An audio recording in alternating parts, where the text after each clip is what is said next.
California has some of the nation's strictest school immunization requirements. Now, a bill that would make those rules even tighter has cleared a major legislative hurdle and sparked backlash from parents who say it goes too far.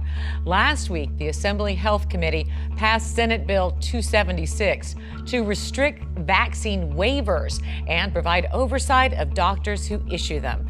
LA Times political reporter Melody Gutierrez joins us from Sacramento with more on the proposal. Hi, Melody, how are you? I'm good. Explain to folks what this new bill would do. Right, this is SB 276, which would make it much more difficult for a parent to obtain a medical exemption for their child so that they don't have to receive all or some of the vaccines required to attend school or daycare. So these new changes to the bill make it a little bit harder for doctors even to give these exemptions by creating state oversight of the waivers that they're providing currently. And the political climate around this, the emotional climate is so heightened.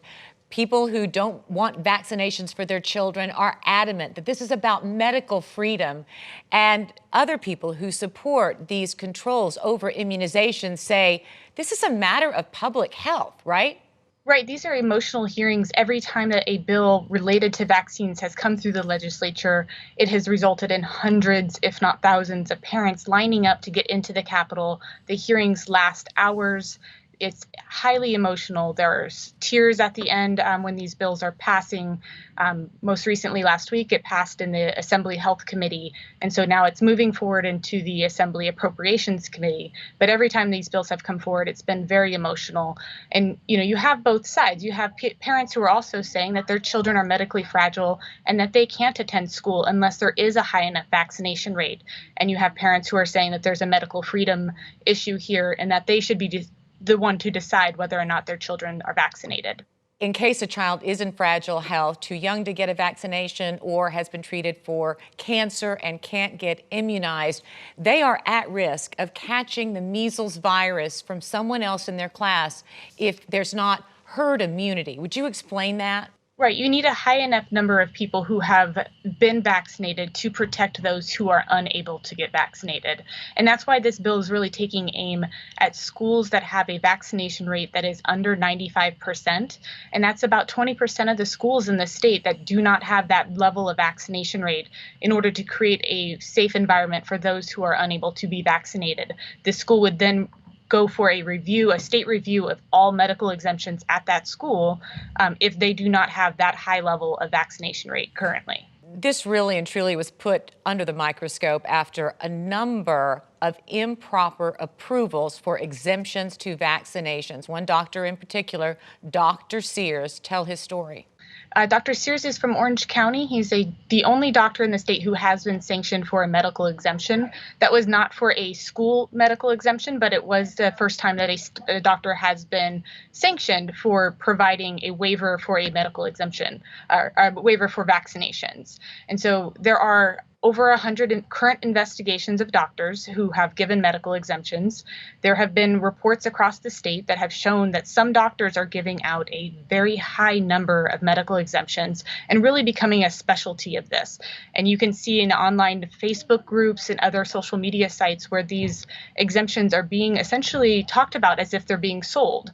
You have parents who are asking what the going rate is for a medical exemption, whether it's $100, $200. Some have talked about it being an $800 fee in order to get one. And you have lists of doctors who are called vaccine friendly, and you can go to those doctors and essentially, even if they're nowhere near your hometown, there are reports of these doctors giving out medical exemptions without even seeing a patient. And even though the California Medical Board put Dr. Sears on probation after those exemptions that he wrote they did not think qualified, he continued to write them, correct? He has been writing medical exemptions since being put on probation, and this bill, with the most recent amendments, and likely these amendments are very much targeting Dr. Sears, the amendments to this bill would make it impossible for a doctor who is on probation or being investigated by the medical board to write these exemptions if they are currently under investigation for writing them.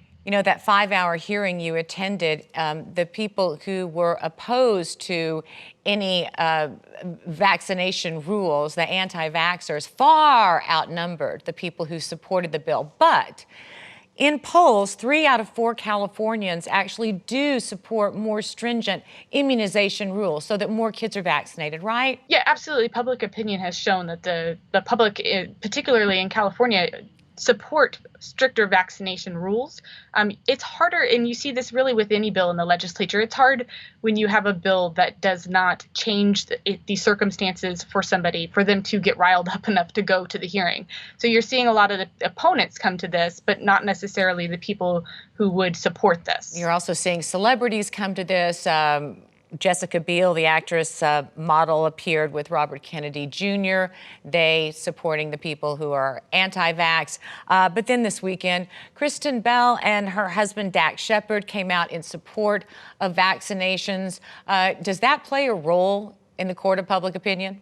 I think it brings it to the forefront, and certainly it was trending on Twitter when Jessica Biel was in the Capitol for her views against this bill.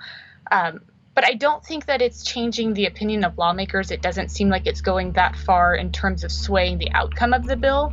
And you've seen a lot less celebrity engagement on this bill than you did in 2015 when the state looked at other rules related to vaccinations. All right.